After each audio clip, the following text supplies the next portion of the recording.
All right, folks, welcome to Nino's Corner.tv. I'm with Pastor Andrew Billings, who I've been trying to get for a while now, but our schedules kept conflicting. But finally, we made it happen, and I'm excited about this because, this guy's revealed a lot of important information over the years, especially when the boogeyman hit. The whole thing, this guy has had his fingers on the pulse, and I really love listening to you, Andrew. So I really appreciate you coming on. Thank you. Likewise, man. Enjoy spending time with you. So you've got out of New Zealand. You've been in the States for 13 years. You're a citizen here now. You did it the legal way. Did it the legal way. A lot of work, by the way. It's a lot of work, man. It's challenging if you want to do it right. Right, but you did it right. I'm a good swimmer, though, man. I'm telling you, I could have probably swum. You look like a big man, dude. I don't know. I'm a big guy, dude. Yeah. How big are you? I'm 6'3". Yeah, you're 6. I'm 6'5". I'm 6'5". Yeah, you're a little bigger than me then. 270. What do you weigh? Yeah, I'm 300. I got to run. What? I know, buddy. I know. I'm working. You're like rugby. You're like rugby style build. I'm rugby. No, I'm overweight right now. I've been working. We walked 3 miles a morning, and I've just started ice bathing, changing my life. It's amazing. Yeah. Just a lot of stress, been real busy, especially since the boogeyman hit. Run double time. But anyways. Well, you've been doing a lot of great things for humanity, man. I've been watching you a little bit, and I really think, my audience should follow you and get on board with what you're talking about, because you really do bring a spiritual perspective into this, because we are in a spiritual war. And I don't know if you want to kick it off there. We're going to be careful for YouTube, folks. This will go into editing, but we're going to do our best to make this YouTube worthy. So all things are hitting us at once right now, Andrew. We were talking about that earlier. So, and then you just brought in 𝗵𝗲𝗀𝗀 is being ordered to liquidate by a Hong Kong judge. Crisis meltdown. I mean, we need anything more. So it's all coming. It's an avalanche of problems coming at once, right? Yeah. I mean, just that detail alone could instigate a global financial crisis. I mean, if you understand how big 𝗵𝗲𝗀𝗀 is, and it already got bailed out, I think, twice in the last 2 years by the Chinese government. It is a serious, massive financial milestone. So let's talk about this, because I think one of the things that we wanted to talk about was dealing with all of this stuff. When the boogeyman hit, and let's be honest with ourselves, the average American person that's got half of their brain screwed in properly, and I mean that not in a negative sense of rather than saying you don't even really need to have a whole lot of real mental capacity to understand that there's actually been a lot of trauma over the years that's been coming in at almost like a low frequency, that it's pushed the line enough where people have adapted, because unfortunately people are adaptive beings. Humans are very adaptive, compromising beings. And so some of the people that we'll just say really don't like most of humanity, they are very smart and they're well advised on how to break down psychology. And if you understand this, you'll understand a little bit with better perspective the landscape of the last 15, 20, 30 years, specifically probably the last 4, really the last 4. But what you'll see is that trauma of a global, national, or regional event will happen, and it will just sit there long enough until everyone has dealt with that reality. It will go quiet for a little bit, and it doesn't go back. It just stays at that level. And then the next thing comes, and people keep adapting to more levels of trauma. Let me give you an example. Just with all of the craziness that's happened, if you've noticed that there have been some railed carriages that have gone off tracks in certain places, and it's been a very interesting coincidence of certain materials that have then been ignited or dispersed in multiple states. And that just one of those events would have been national news for weeks 30 years ago. Massive, big deal stuff. And yet, if you notice, there's so many things happening now that we're just at a point, this has been happening for so long, and adaption's been happening, that people have been conditioned to be traumatized, upset, or concerned for a couple of days, and then move on to the next piece of news. So we're consistently staying trauma-based. We're consistently staying fractured in a trauma-based. It's kind of like the frog, the boiling frog thing. The boiling frog, yep. Yeah. 1 minute he's swimming, next minute he's dead. And so, it really, and I've shared this before with people, and we talked a little bit before the show, but if you go back to the Cold War era and you actually look at the way that covert operatives were actually trained, civilians, they were abducted, they were put in front of all kinds of traumatic imagery, they were given psychotropic drugs, and they were actually, what that does is that level of trauma actually fractures the mind and soul. And that's where you can put suggestive content, which is essentially mind control, into those individuals. Explain, I understand it, fracturing the mind. Now, when you say fracturing the soul, explain on that, elaborate on that a little bit. So the soul is the emotional realm. God has made us body, soul, emotional, mind, and spirit. So we're actually like God. We're a triune being. We're made with body, soul, and spirit.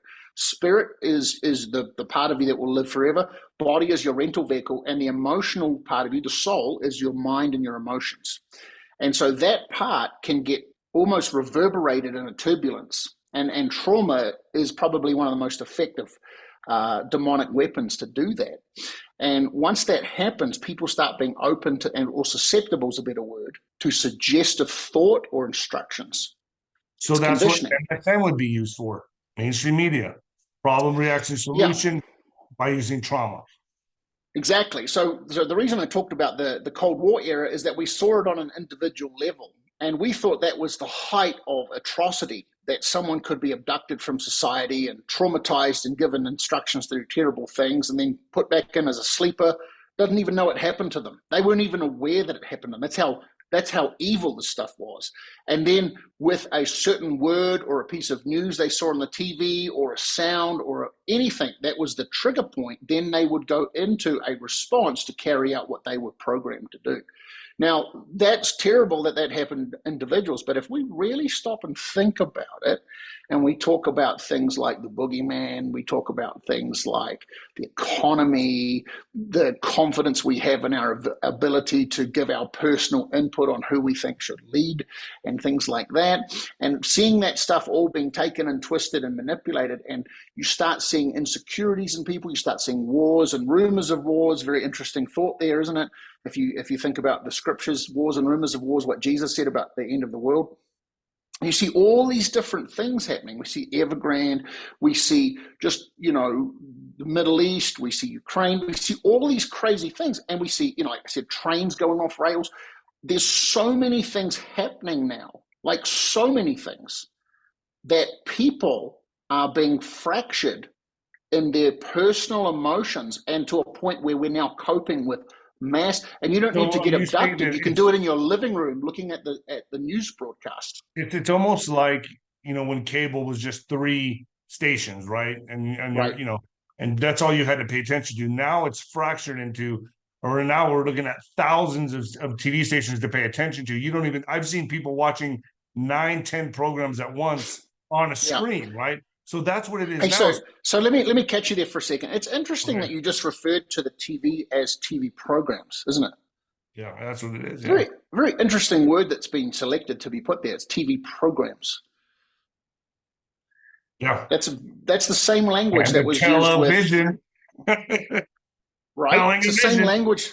It's the same language that was used in the Cold War around, MK. And a whole lot of ultra, I know. Right?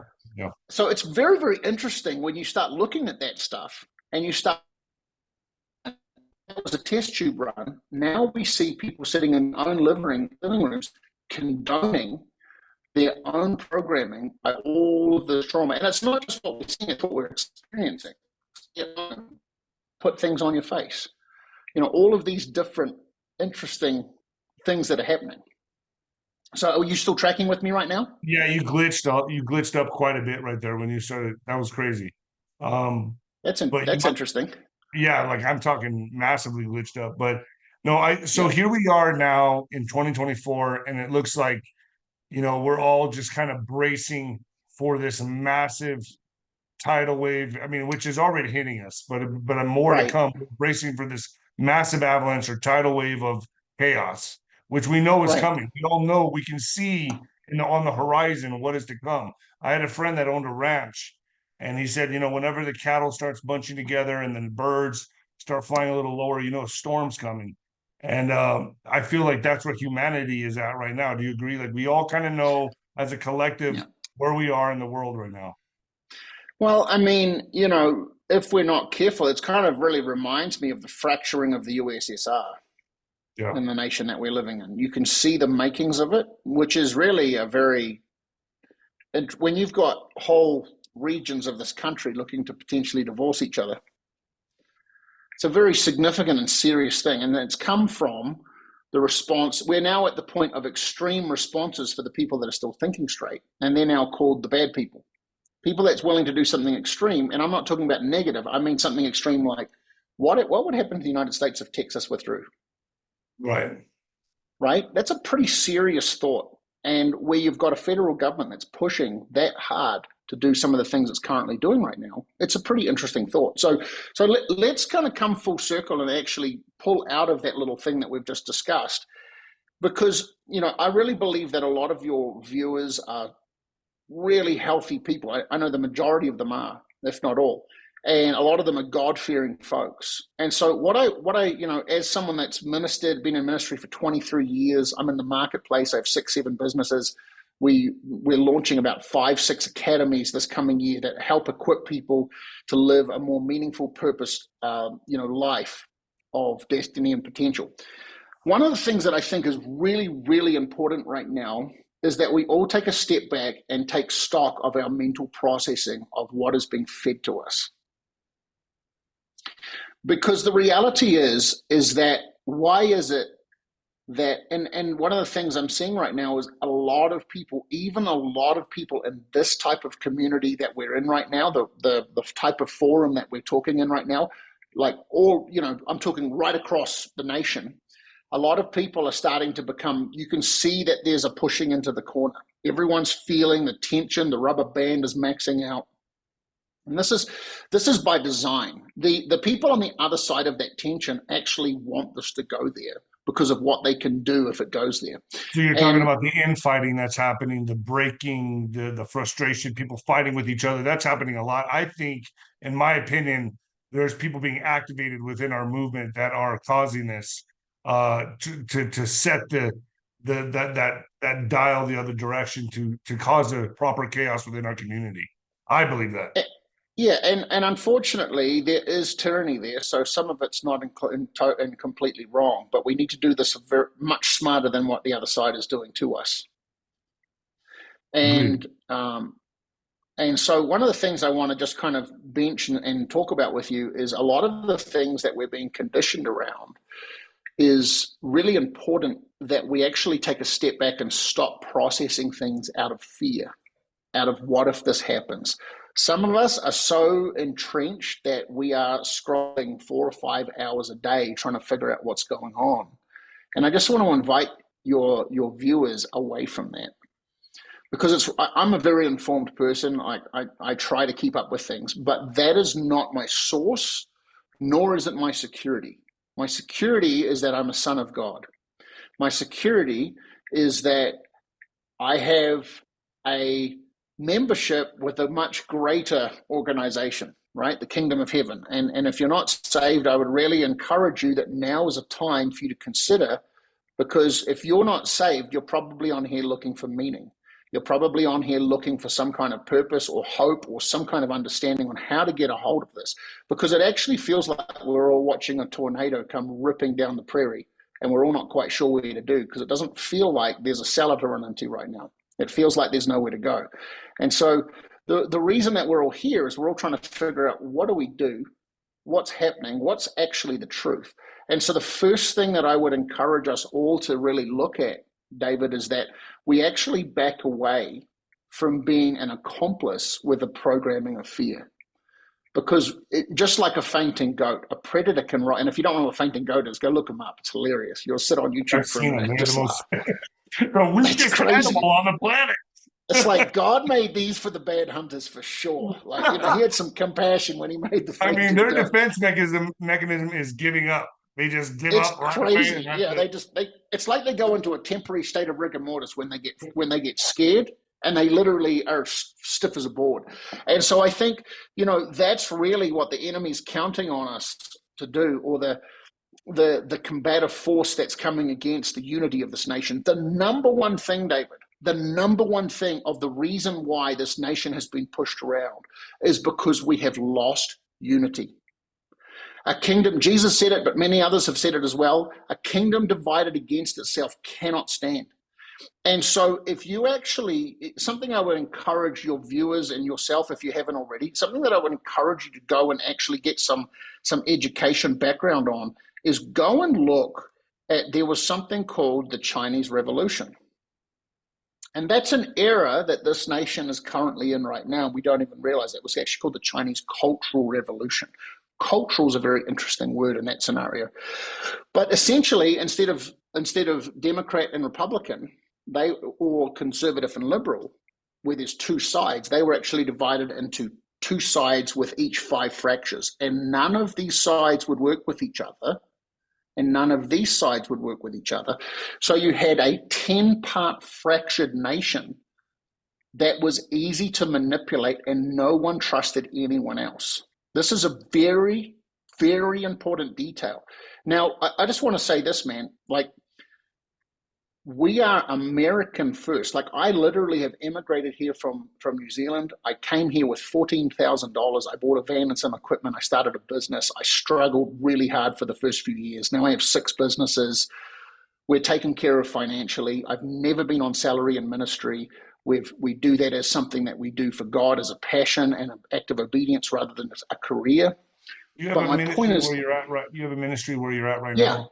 Yeah, it's Andrew Billings. You can look us up at andrewbillings.org, and I can send you all those links if you'd like. But you know, we do a bunch of stuff. I work with pastors and regions and different nations. I'm going to be in Indonesia and Australia, New Zealand, and the UK this year, and probably some other nations.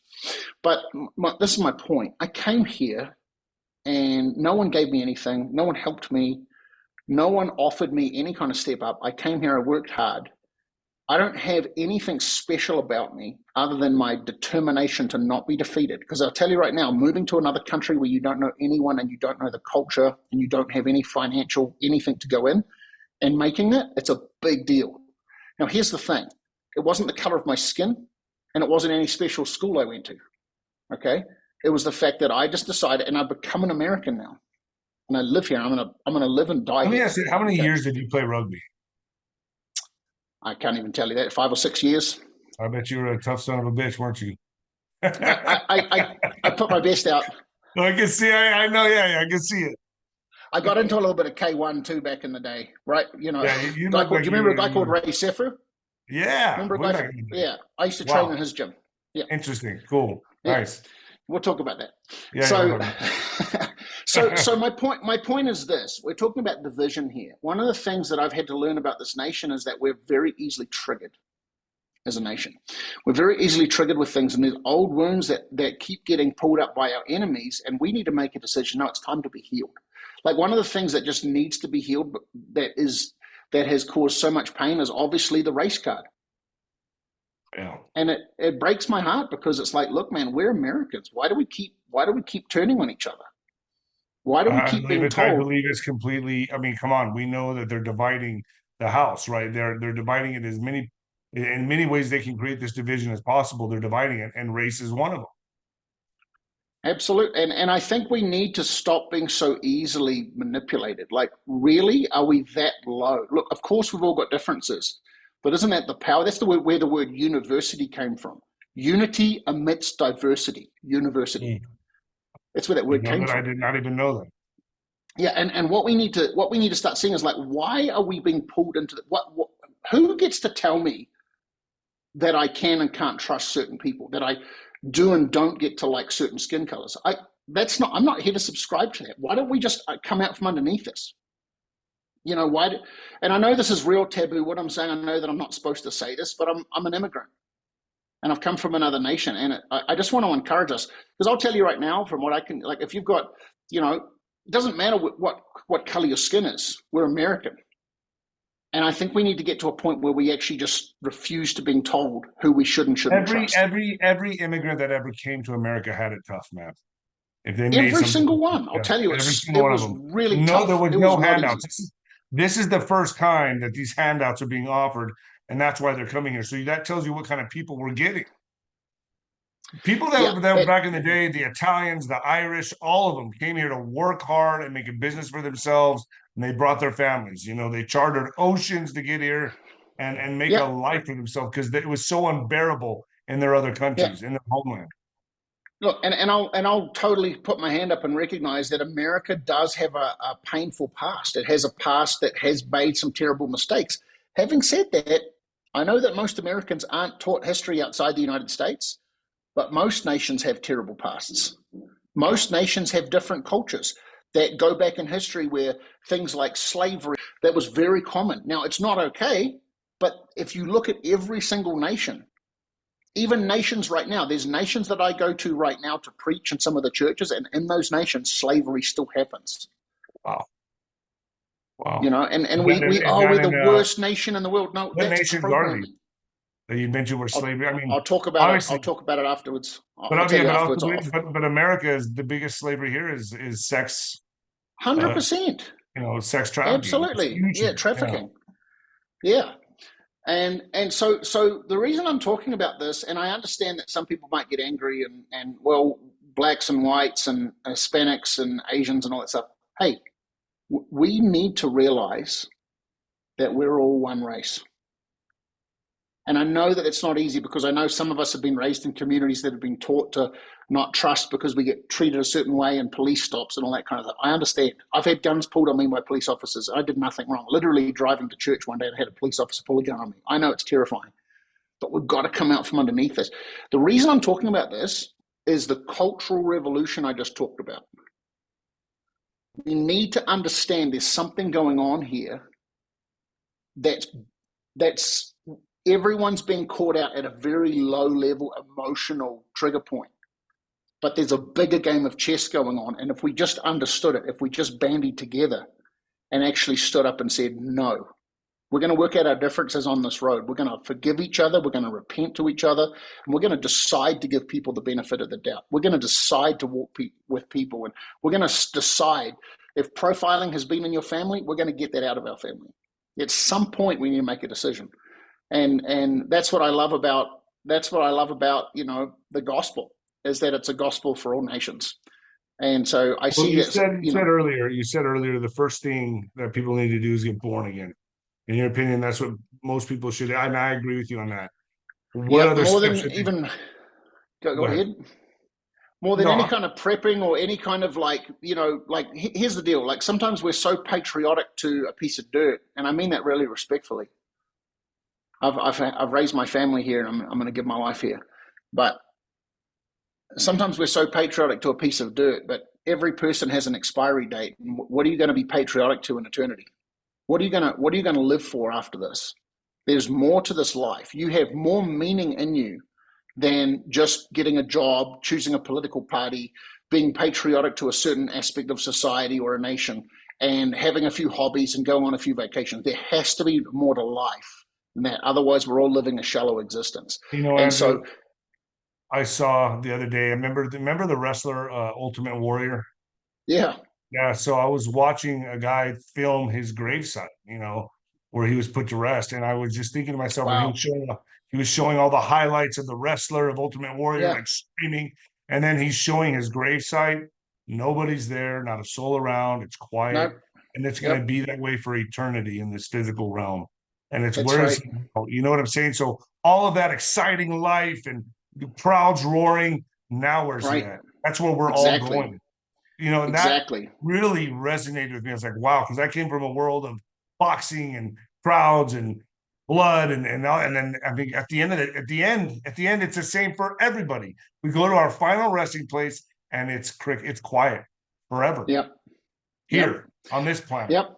Absolutely.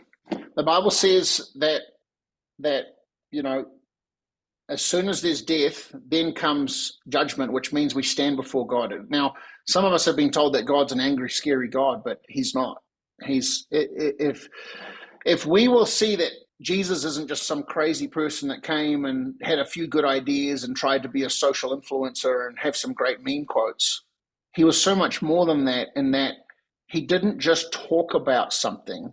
He's the only person out of any religion you can find in the world. The reason that Christianity is different than any other religion in the whole world is that, number one, we're told to forgive our enemies. And number two, that actually really should have been number one, is that the God who told us that we have to deal with the sin in our life, sin is anything that falls short of perfection, because we were made to be perfect. And sin entered the human race because of Adam and Eve eating fruit that God told them to never eat. It wasn't normal fruit, by the way. It wasn't an apple. It was a spiritual thing that they touched, and it changed them. It changed them at a spiritual, cellular level. Say it like that. They literally had a whole different awakening, and that was the moment they degenerated into a lower form of being. And so that's the whole thing. But Christianity, believing in God, believing in Jesus specifically, is the only religion where the God who demands perfection says you can never attain perfection in yourself. So I will send my own son to come and die, because his blood that never sinned, I can accept that in your stead. And if you will just believe in me and accept what he's done, then I will forgive you as if you will live perfect your whole life. Was that was that also God sending Jesus Christ? Was that also to, I guess, release Satan from his contract of humanity, where to make it null and void type thing? Like, now I gave my son, I gave the blood of my son. Now humanity is told you could start over. All you got to do is believe in my son. Does that make sense? So what Jesus said is, why was the blood so important? Why was a sacrifice of his own son so important? Why can his son decide a peaceful death? If you remember that God actually told Adam and Eve in the Garden of Eden, he said, "This, you can have anything you want. I've created everything for you except this one tree." Now, you could say, well, why would a God put one tree in there? Firstly, they didn't have sin in them. They were completely sinless. So they literally had an audience with God every single day. Why would God put the tree in there, and why would God put the serpent in there? Why would he deliberately tempt them, is what I'm saying.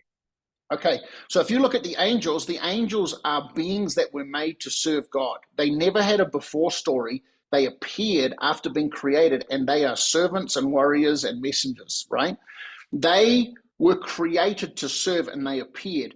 Wouldn't it stand to reason, if you really stop and think about it, that God wants people that choose to be in relationship with him rather than made to serve him? That's why humans are higher beings. What created than angels. Free will? The free will was created before. God created free will because he didn't want puppets. Right. God, like it's like us. Well, I made all these little Lego sets, and they just think I'm amazing. Right?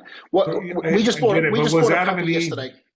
My question is, Adam and Eve were just kind of walking around the garden naive, and then when they took through the fruit and bit from the fruit, the forbidden fruit, and then everything opened up, knowledge came to them. What does that mean?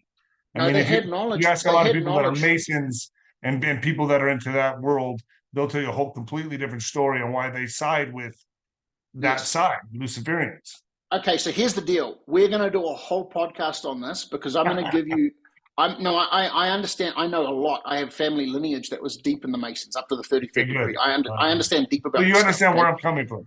I know exactly what you're saying, and I'm taking your side, by the way. I'm just. Oh, I know you are. But this is a really important, and I'm glad you brought this up, because we're talking about all this other stuff, but this is a really important point, because the Antichrist that's going to arise, I believe, will be of that lineage of religion. And it says of him in the scriptures that he will erect a statue or an image in the temple. So the Jewish Sanhedrin is going to rebuild the third temple. He is going to become the world governmental leader, right? The president, the king, the emperor, whatever he's going to be called. He is going to become that guy, the chancellor, right? Palpatine. And he is going to stand and he is going to erect an image. And it says, and he will erect an image to a God that his fathers never knew. So he is actually most likely going to be, I can do a whole ton of stuff with him. He's going to be a Jewish guy. No, he's going to be a Jewish lineage. You don't think it'll have anything to do with the alien card they play? He's going to be, what's that? You don't think it'll have anything to do with the coming alien card that they're about to play on humanity? It's not aliens, they're demons. Oh, I agree with you on that, but don't say it's alien. Yes. I mean, dude, you and me have just laid out the framework for about 10 podcasts. There's a lot of stuff. There's seriously a lot of stuff here. Seriously. Yeah. So coming back to the garden real quick, Adam and Eve literally walked and talked with God every day. Like they were significantly higher ascended beings than we are right now in our best form. But what God did is he took away their understanding of good and evil. They essentially were like my little children. I got little kids, right? There's an innocence about them that's so beautiful. And that's what they looked like to God. And God was teaching them about who he was. And he's probably teaching them about the universe and all kinds of amazing stuff. The serpent comes in. Now, this is the powerful thing that I love about God. God understands sovereignty. He wanted sovereign beings. You understand sovereign means I've got free will, right? Sovereign means, I'm not forced to, like US soldiers, they give their passport up and their rights when they sign up, right? They are not sovereign. They are assets. That's why you see movies and things. Yeah, it's like we're moving 12 assets into position. That's not a person. That's an asset. They're not sovereign. They don't have the ability out of their virtue to say, I'm going to help with this. Right. I'm forced like a slave to do this. So God is this amazing being that says, I don't want slaves that have to choose me. I want someone that has options that says, no, I want you anyways. Right? And so he's like, there's a tree here and there's a serpent, there's options, but I want you to see me as the option that you want to give your affection to.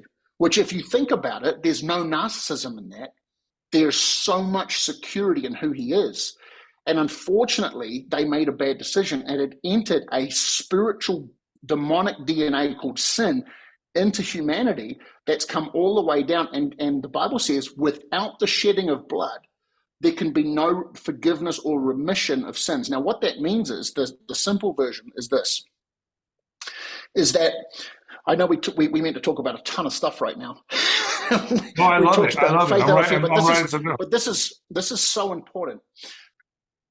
What that means is that we understand the term, for every action, there's a reaction, right? For every act of unlawfulness, there is a consequence, right? So if someone, they're not walking into the local diner and carrying on with life. Like, there is now a consequence. You're going to get arrested, you're going to prison, or you're going to end up getting executed. Right? Something bad's going to happen. So sin is now an action that humanity, now I didn't choose it, I was born into it.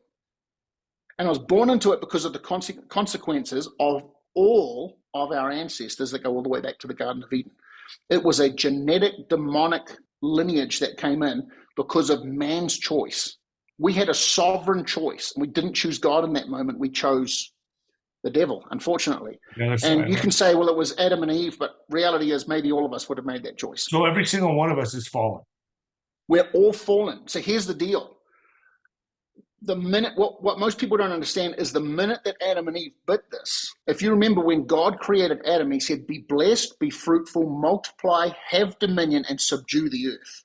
Right? It's interesting that he said dominion and subdue. Why do you need to have dominion over a perfect world? Why do you need to subdue perfection? Because there were elements in the world that God had allowed to be there that were opposite who he was. So we were supposed to have, Adam and Eve were supposed to actually dominate those things and have dominion and subdue them, right? And we didn't. So the minute they bit, the blessings that God put on Adam were literally stolen by the devil. And that's when the devil, Satan, Lucifer, the serpent, became the god of this world.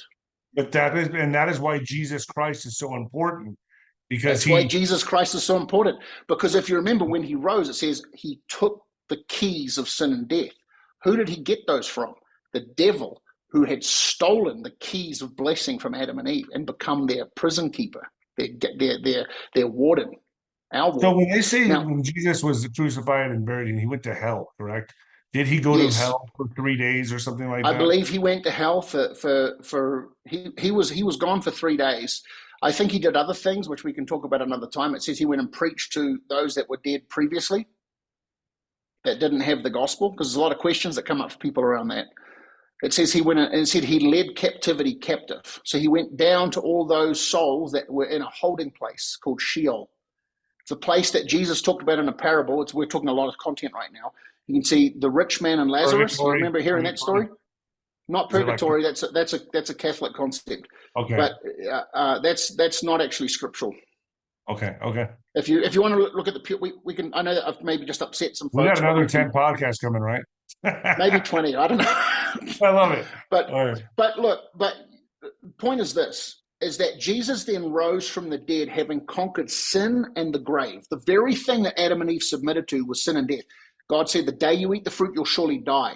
When that happened, God comes in the garden. What does he do? He kills an animal and makes clothes for the people. So blood shed, without the shedding of blood, there's no forgiveness of sins. So instead of God killing Adam and Eve right there, he showed them mercy. We need to understand the culture and the nature of God. He's not the angry guy that everyone's painted him to be. He kills an animal instead. There's blood shed that's innocent. And what he does, he takes that sacrifice and the Bible says he made skins for them, so he made a covering. So the sacrifice caused a covering because they knew they were naked now, and he covered them. And so what he did then, that's why it says that Jesus is now the Lamb of God. See, he becomes the sin offering or the sacrifice instead of perfect dying for the guilty. Now, what it says is that if anyone would believe that Jesus is Lord and that God raised him from the dead, if anyone would confess with their mouth that Jesus is Lord and believe in their heart, they shall be saved. So what's happened here is when Jesus did this, it doesn't mean the whole world is saved. It only means that those that make a covenant with him by giving him their life and believing that he is what he said, then you shall be saved. And that's as simple as that. If you're listening to this right now and you're like, man, the world's unstable, what's happening? Like, I just feel like my spirit, my soul is being tormented with all this stuff and I have no peace. My call to you would be cry out to Jesus and say, Jesus, if you're real, I want to know you. And I want to, like, some of you are actually tormented with things that you've done in your life that you go to sleep and you see them. Maybe some of you are military and you've had to take people out and you've seen hideous, terrible things. Maybe you've had terrible experiences. Maybe you've been trafficked. It doesn't matter. Like, there's so many things that people are walking around with so much trauma and we don't know where to put that. Jesus can take all of that from you and bring peace to your life. You said something that resonated with me. You said, forgive your enemies. And that's a lot of people have a hard time with that. A lot of people have been abused by people or hurt by people. Yeah. Some like me, my biggest enemy has always been me. And I've had to forgive myself for a lot of things I've done to myself. Hurting yourself is easy, but living is hard sometimes. And forgiving yourself is even harder. So I've had to forgive myself. And I don't know if you know this, Andrew, but I'm 4 years and a month sober now. And that's amazing. Before I could even think about it, I had to forgive myself. I had to forgive myself for hurting myself. And a lot of people can't do that. That's why they go and drink and do more drugs. They can't live with the guilt for whatever they did. Yes, they need to punish themselves. And you need to stop that and just forgive yourself and move on. Correct? Absolutely. I mean, I've seen people that have seen terrible things, had terrible things happen. They'll forgive the other people, but they won't know how to do that. And sometimes we actually just need to say, Jesus, would you help me forgive myself? I don't actually know how to start what that looks like. I don't even know how to process that because I'm so conditioned to having an anger towards myself. And so, I can tell you, I've had some phenomenal encounters where God has just completely set me free from mentalities and resentments and major anger. There's a story I'll tell you another time where I was actually going to take a guy out. I was never a bad person or anything like violence or anything like that, but a guy, he ripped me off for millions of dollars, and he fled the country, almost like the Italian job. And I had nothing. It wrecked my life. And then I saw him in the very car that I was actually, I was planning on buying this high-end SUV. You saw him again? I saw him in that.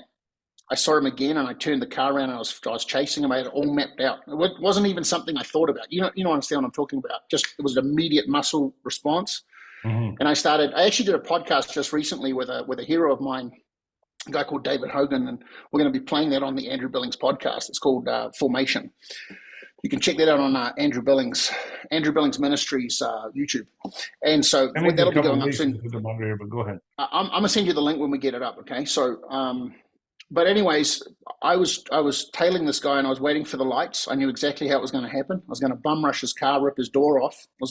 I knew exactly what I was going to do. And I needed about 30 seconds with him. And I would have he would have been paraplegic or I would have taken him out. And that was going to happen. And I just felt this guy this ripped you presence. off with millions of dollars. Millions of dollars, man. It took me And 8 left to 10 you for years to broke. pay it off. Left me for broke. I refused to go bankrupt. He was a business partner of mine in New Zealand in my early 20s. The guy had done so much damage that I was so impacted, and it was something I was dealing with the consequences every day, that seeing him, and he was driving the very SUV that I was planning on. It was just like the Italian job. And this presence of God came in the car because I was raging, man. And I had it all. I'm a big strategist. I had it all figured out exactly how I was going to move, how I was going to pull him, what I was going to do to him. I figured it all out. Like it was going to happen, and I would have been probably in jail for a very long time. What kind of size did this guy have? Was he small, medium? Okay, so you've been like just broken him like a whisper. Oh yeah, 30 seconds, maybe 40, and it would have been taken care of. But this presence of God came into the car, and I didn't ask for it. I didn't invite him in, and all of a sudden, I just started weeping. And I pulled over and I knew it was God. And I literally felt like armor being taken off me. I felt disarmed. And I knew, and I had to go through a process for like it was closer to like 12, 18 months where every day I was just making a decision. I choose to forgive that guy. I choose, help me, God. Actually, the very beginning was like, God, help me want to forgive him because I don't want to. So I prayed that every day until it shifted. Yeah. If you were to see him today, how would that interaction go? That would be totally fine. I'd walk up to him and tell him he was forgiven a long time ago and ask him what I could do for him. Wow. And that's not easy because and that sounds easy, but I mean, that's nearly 20 years ago now for me that he did that. Yeah. And to be honest with you, in some levels you could say, well, you have every right to do that. Yeah, but also I don't. And I can tell you that God has blessed me so much. And I am, phenomenal. I've got patents worldwide now. I've got all kinds of amazing things. And if you will just let God have that, it might be difficult for a season. And you might have to go through a process where you almost have to I had to every day do that. And I pray, and I knew that I was okay after about 18 months when I was like, God, would you bless that guy? I don't want to say his name publicly, but I said, would you bless him? Would you help him somewhere? Would you just help him find you in all of this? Because I don't want to see him go to hell. Have you gotten any report on him or what he's doing? Or no, I tried. He'd fled the country and he was clearly back for either. I'm not sure, but I left it because at that point in time it was not good for me to even look at it. But I don't wish him any harm. And there was a point where I did quite a lot, obviously, with what I shared with you. But I think sometimes forgiveness sounds real easy and self-righteous, but sometimes forgiveness is a massive process, and it can be a real massive process with ourselves. But it also allows you to move on. Forgiveness, I got a knife here. Forgiveness is the knife that cuts the cord that keeps me a prisoner to my past. How can I ever hold the goodness of tomorrow if I'm busy wrestling with the resentment of the past? And so it's the knife that actually sets me free. It never necessarily vindicates whether they were right or wrong. It definitely doesn't give them permission to be right, although in some cases, when we forgive, it looks like people got away with stuff. But I can tell you this: some people will take that as weakness. Some people, it's not weakness. It's not weakness. Listen, you remember Jesus? We were talking about Jesus. He's hanging on the cross, and there's these few statements he makes at the end of his life. And one of them is he says, as they're driving nails into his body, and into his wrists and his feet, he says, "Father, forgive them, for they know not what they do." Now, it's a really interesting statement because it sounds like, I don't know about you, but if I had someone driving 9-inch nails, 10-inch nails through my wrists, and they weren't the nice ones from Home Depot, they were probably poured in some janky mold, they were probably really rough. So he's been beaten for 24 hours straight. They can barely recognize him as a human being, the Bible says. He's tore up. You can probably see his kidneys hanging out the back of his rib cage. Like, it was bad. It wasn't like The Passion that Mel Gibson did. It was phenomenal production, but it didn't even do half the justice of what Jesus probably, the condition he was really in. And he's saying, "Forgive them, Father, for they know not what they do." And I felt like the Holy Spirit really shared with me just a little while back, a couple of years ago. He said, "What if I told you that Jesus wasn't just forgiving them to release them? What if he was forgiving them also to keep the hate that was coming at him from getting inside of him? Because this is a term that I've coined: what you refuse to forgive, you will become. Yeah. That's why people, you talk to people, it's like, I don't know how it happened, but I became my dad. I hate my dad. Yeah. I don't know what, there's people I've counseled, obviously, a lot through the years, like people that got abused as children sexually or otherwise, and they come into adult life and now they're doing the same thing. Because you never forgave. You never forgave. And I'm sorry that happened to you. I'm not speaking this to condemn anyone, because we are all sinners. We've all been sinners that the blood of Jesus came. And what we have to do is we have to say, okay, Jesus, I recognize that while on Instagram everyone thinks I got a perfect life, but in reality I am broken, I'm hurting, I'm tormented. I don't even know if I like myself. I can't even live and sleep at night with peace. I can't live with my memories. Would you come and save me? Would you come and cleanse me? Would you come wash me of all of that and show me what you made me to be? I give you lordship of my life, and I'm asking you to wash me of every sin I've ever done. That's truly what a Christian is, because even that's with what me, a Christian is. When I got my neck slit open, they cut me with a knife. They came behind me. I almost died. I lost pints of blood. Wow. And wow.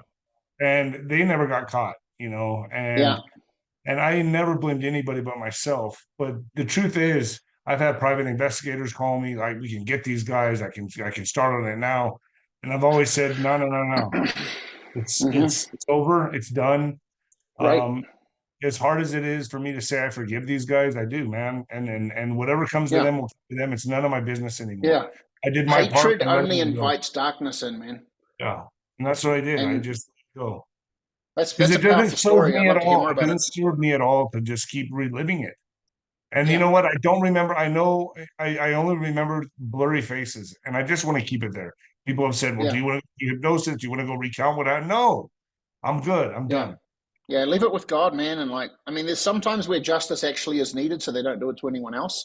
And there's other times where if you feel in your spirit, like, no, I just feel like I'm not supposed to touch that, then you go with that. It doesn't matter who says what. You just go with that. And, forgiveness is a powerful, powerful tool that we get to cut our past from tormenting us in our future. And we can move forward with hope and optimism and joy. This podcast went in so many different directions. I guess we can end this. If America needs to forgive its past. We are a faulted nation, but so is every nation. Every nation is, man.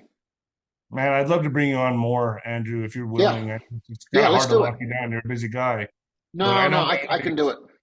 My audience is going to love you, and I love you, man. You're a great guy, and a preacher, man. And I really needed to hear these words today from you. So I wanted to say, likewise, man. I think this is great, and I think we can definitely let's just make plans to do it on a regular basis as much as you want, and we'll go through some of the stuff with Gilgamesh and the Freemasons, and we can talk about all that stuff, man. We can talk about the I would also like to dive pretty deep with you on stuff that we had to watch ourselves on LeftTube here, but maybe we can do something for Rumble and my back channel where we can really go deep and talk about the boogeyman and talk about really go into everything, names and people and all. Let's do it.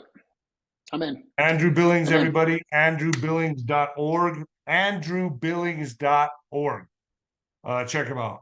I've been trying to get this guy for a while. I'm glad he's been busy. And I also want to say, Andrew, my love and prayers out to your friend. I know you're dealing with a friend now that's on his deathbed, so prayers and love out to him. Yeah. Thank you so much, man. Appreciate it. It's been an honor being with you, and I'm really enjoying this. I think this can go to some really positive places. It can help people put a real healthy grip, not just on understanding what's happening, but being able to navigate your personal life so that we can band together as families, as marriages, and as communities and really take this nation back. Thank you. All right, everybody. Awesome. Andrew Billings, go see him, andrewbillings.org. God bless. Take care, guys. Bye.